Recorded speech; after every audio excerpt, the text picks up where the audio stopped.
اعوذ باللہ من الشیطان الرجیم، بسم اللہ الرحمن الرحیم۔ پروگرام خدمت کا سفر اور آپ کا میزبان ریحان طاہر حاضر خدمت ہے۔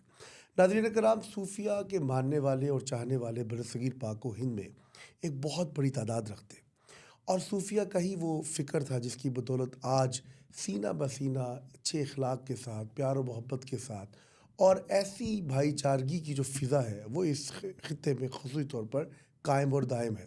اور یہ صوفیہ کا ہی میں سمجھتا ہوں کہ ایک مطبع نظر تھا کہ انہوں نے ہمیشہ لوگوں کو اپنے دروازوں کو کھلا رکھا، ان کو آگہی دی، شعور دیا، علم دیا، اور علم کے ساتھ ساتھ ان کو کھانا دیا، اوپن فار ایوری ون، جو ہم کہتے ہیں نا آج کے ہر کسی کے لیے اپنے دروازے کھول دیے۔ آج اس موضوع کے اوپر ہم بات کریں گے، اور ہمارے ساتھ اسٹوڈیو میں موجود ہیں صاحبزادہ محمد اویس غوث صاحب، آپ زیادہ نشین ہیں دربار عالیہ حضرت ملک محمد قادری جہلم سے۔ ان کو خوش آمدید کہتے ہیں سر، السلام علیکم۔ وعلیکم السلام جی۔ سادہ صاحب، آپ کا جس خانوادہ سے تعلق ہے اور صوفیہ کے ماننے والے یقیناً آپ کے ساتھ ایک بہت بڑی گہری عقیدت رکھتے ہیں۔ میاں محمد بخش عارف کھڑی شریف، آپ کے والد گرامی، اور اس کے بعد سیف الملوک جیسی ایک عظیم کتاب، ایک عظیم میں سمجھتا ہوں مرکز رہبر و ہدایت، کہ جہاں سے لوگوں کو بہت شعور ملا، معاشرتی اعتبار سے، سماجی اعتبار سے، رہن سہن کے اعتبار سے۔ تو تعارف کیا تھا بزرگوں کا، اور سیف الملوک کی کیا خدمت کی ان بزرگوں نے، اور آج جو سیف الملوک کو کس نگاہ سے اور کس نظر سے آپ دیکھتے ہیں، اس بارے بات کیجیے۔ بہت شکریہ سب سے پہلے مجھے ریحان صاحب یہاں پہ مدعو کرنے کا۔ سب سے پہلے حضرت میاں صاحب کا تعارف محض کسی بھی چیز کا محتاج بے نہیں ہے۔ شک، پوری دنیا میں جہاں بھی صوفیہ کے عقیدت مند لوگ موجود ہیں وہ حضرت میاں صاحب کو جانتے ہیں، اور میاں صاحب کی سب سے بڑی چیز ان کی شرح افاق کتاب سیف الملوک ہے۔ ہمارا میاں صاحب سے سب سے بڑا اور سب سے گہرا اور سب سے مضبوط ترین تعلق یہ ہے کہ ہمارے پردادا حضور حضرت ملک محمد قادری صاحب حضرت میاں صاحب کے واحد دست بیت مرید تھے۔ آپ کا میاں صاحب سے جو پہلا ملاقات ہوئی، پہلی دفعہ ملاقات ہوئی 16-17 برس کی عمر میں، واہ، اور اس وقت بھی میاں صاحب نے آپ پہ بڑی شفقت فرمائی۔ اس کے بعد پھر قریب 2 سال بعد میاں صاحب سے دوبارہ باقاعدہ سے ملاقات ہوئی آپ کی، اور یہ تعلق ہمارا 42 سال میاں صاحب سے رہا۔ ماشاء اللہ۔ 1869 میں حضرت میاں صاحب نے اپنی شرح افاق کتاب جو جسے آپ سیف الملوک کہتے ہیں وہ لکھ دی تھی، صحیح۔ اور تب سے لے کے 1944 تک سیف الملوک جو ہے وہ ہمارے گھر میں ہی آتی رہی، چھپتی رہی، پبلش ہوتی رہی، واہ، یہاں تک کہ حضرت میاں صاحب نے اپنی زندگی کا بیشتر حصہ جہلم میں ہمارے گھر میں گزارا، اور اس کی ماشاء اللہ۔ پبلش کے لیے ہمارے دادا حضور 3 ماہ لاہور جاتے تھے اور وہ بک پبلش کراتے تھے۔ اور اس کا سب سے بڑا امپیکٹ اور ایفیکٹ جو یہ ہے کہ اس وقت سیف الملوک نے بہت ساری چیزیں، بہت سارے معاملات، بہت سارے میاں صاحب کے اندر کی جو باتیں تھیں انہوں نے واہ، اس کتاب کے تھرو دنیا کو میسج دیا۔ آپ اسے دوسرے لفظوں میں یہ سمجھ لیں کہ انہوں نے جو صوفیہ کا ایک بیسک پیغام تھا اپنی شاعری کے تھرو لوگوں بے کے شک، اندر بے ملا۔ شک، بے اور شک۔ خاص طور پہ میاں صاحب کے بہت سارے شعر ہیں، 6000 سے زائد سیف الملوک میں شعر ہیں، ان کی 16 سے زیادہ کتابیں ہیں۔ میرے دل کے نزدیک ان کا ایک آپ صلی اللہ علیہ وسلم کی ذات کے لیے ایک بہت پیارا ان کا شعر ہے کہ کچا رنگ للاری وارا، واہ، کچا رنگ للاری وارا چڑھدا لیندا رہندا، عشق تیرے دا رنگ محمد چڑھیا کدے نہیں لیندا۔ سبحان تو اللہ، جس سبحان وقت اللہ۔ یہ صوفیہ عشق محمدی میں آ جاتے ہیں، جس وقت یہ عشق ان کے اوپر طاری ہو جاتا ہے، تو اس کے بعد پھر ان کے لیے ہر چیز آسان ہو جاتی ہے، دنیا کی مشکل سے مشکل چیز ان کے لیے آسان ہو جاتی ہے۔ تو یہ ہمارا مختصر تعارف تھا ان سے۔ بالکل ایسے ہی بہت خوب آپ نے تعارف کروایا، اور یقیناً بڑے لوگوں کی بڑی بات ہے۔ جے میں ویکھا عملہ والے کچھ نہیں میرے پلے، جے میں ویکھا رحمت رب دی بلے بلے بلے بلے بلے۔ بلے۔ اچھا، شاعری کے اسرار و رموز، کیونکہ آپ کا اس خانوادہ سے تعلق ہے، آپ اس کو پڑھتے ہیں، آپ کے اندر سرایت کر گیا ہے، وہ رنگ آ گیا، اس کی جھلک آ گئی۔ الحمدللہ۔ اس رنگ کو، اس صوفی رنگ کو جو انہوں نے شاعری کے ذریعے پیش کیا، اس کے آپ اسرار و رموز کو کیسے دیکھتے ہیں؟ آپ کے ذہن میں کیا تصویر آتی ہے جب آپ خود اس کا مشاہدہ کرتے ہیں؟ میرے اندر وہ سب سے بیسک چیز، میرے اندر کیا، ہر اس انسان کے اندر جو میاں صاحب کی شاعری کو پڑھے گا یا کسی بھی صوفی کی شاعری کو پڑھے گا، اسے ہر چیز اپنے مطابق آ کے لگے گی۔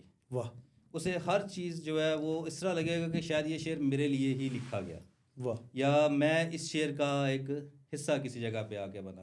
اور صوفیہ نے اپنی شاعری کے تھرو لوگوں کو بہت سارے میسیجز دیے، بہت ساری چیزیں بتائیں کہ جو انہیں شاید سیکھنے میں زمانے لگ گئے، جو ایک رائٹر کو لکھنے میں ایک کتاب پوری لکھنی پڑی. ان کا شعر اس طرح ہے کہ برے بندے دی صحبت ایویں برے بندے دی صحبت ایویں جویں دکان لوہاراں. واہ. برے بندے دی صحبت ایویں جویں دکان لوہاراں لکھ کپڑے چھنگ چھنگ بئیے چنگاں پین ہزاراں. واہ. یہ انہوں نے یہ چیز ایک مطلب ایک کلیئر میسیج دیا ہے کہ آپ کسی برے بندے کے ساتھ بیٹھیں گے بھی نا تو آپ کے اوپر بلا وجہ کوئی تہمتیں لگنی شروع ہو جائیں گی, بلا کیا وجہ بات کوئی الزامات لگنے شروع ہو جائیں گے. اسی کے مقابلے انہوں نے ایک اچھے بندے کے بارے میں ایک بیان دیا ہے کہ چنگے بندے دی صحبت ایویں جویں دکان اتاراں. عطر فروش.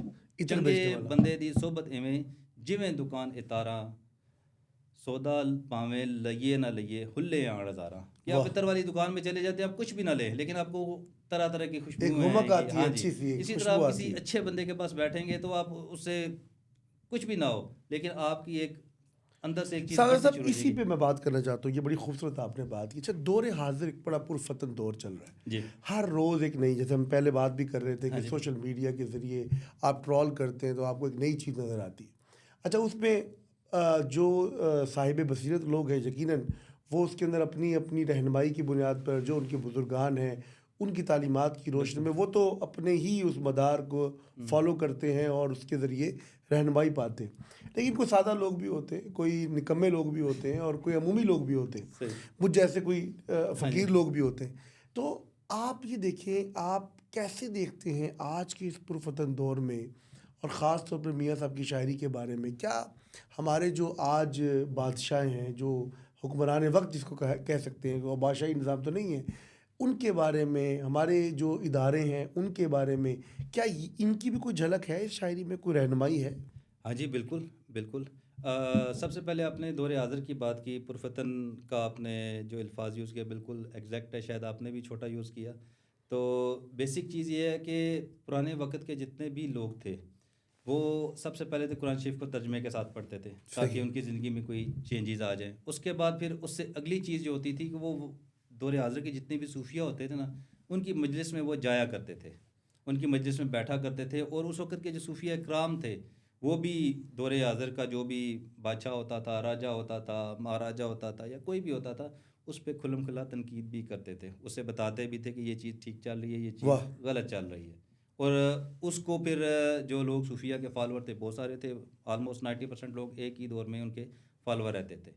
موجودہ دور میں یہ ہے کہ ہمارا سب سے بڑا المیہ یہ ہے کہ ہم صرف ایک موبائل کے تھرو, ٹھیک ہے, ایک موبائل کے تھرو آ کے ایک چیز پہ آ کے وداؤٹ این انفارمیشن, کسی بھی انفارمیشن کے بغیر ہم اس چیز پہ اوپر اپنی ایک سوچ لاگو کر دیتے ہیں. صحیح.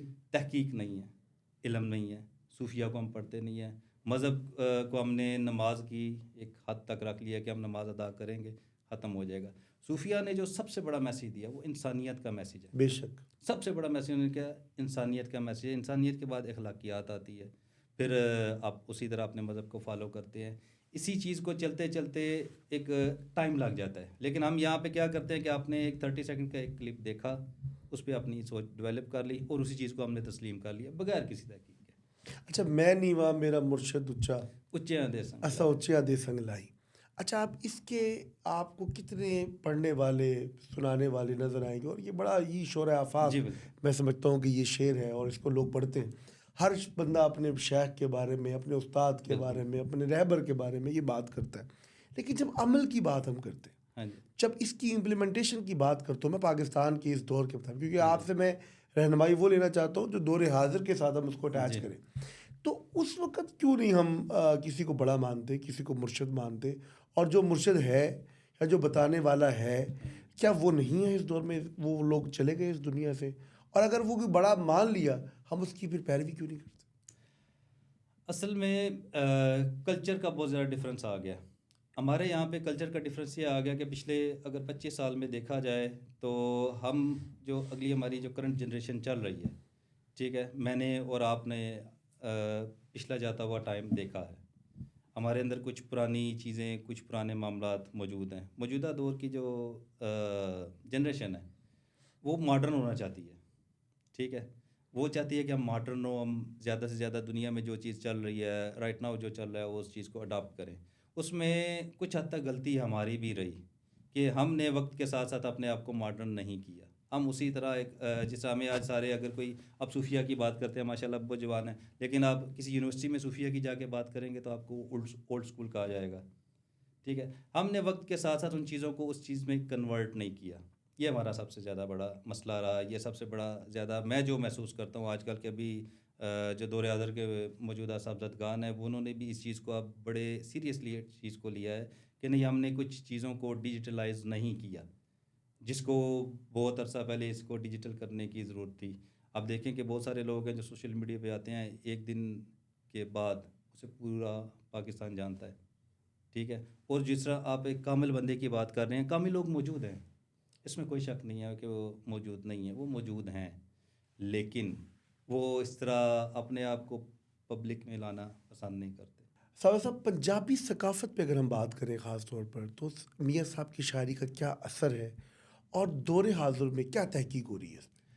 ہاں جی، پنجابی ثقافت میں جیسا کہ بہت سارے شعراء نے صوفیاء نے اس پہ بہت سارا کام کیا. میاں صاحب کی شاعری کو بہت مقام حاصل ہے، اور آج بھی ابھی ہم خود اسے فرینچ لینگویج میں کنورٹ کرنے کی کوشش کر رہے ہیں. اچھا ہاں ماشاء جی، اس اللہ، کو انگلش میں آلریڈی بہت سارے لوگ اس کو کام ٹرانسلیٹ کر چکے ہیں، کر اور چکے ہیں. غالباً میرے پاس قریب 16 سے زیادہ اردو کے اس کے ترجمے موجود ہیں، کیونکہ بہت سارے لوگ اب دور حاضر میں پنجابی کو اس طرح سمجھتے نہیں ہیں یا پنجابی کم بولتے ہیں. اس وجہ سے پھر ہم خود کوشش کر رہے ہیں کہ ان چیزوں کو ہم کنورٹ کر کے ان کی لینگویج میں ان لوگوں تک یہ میسیج پہنچائیں.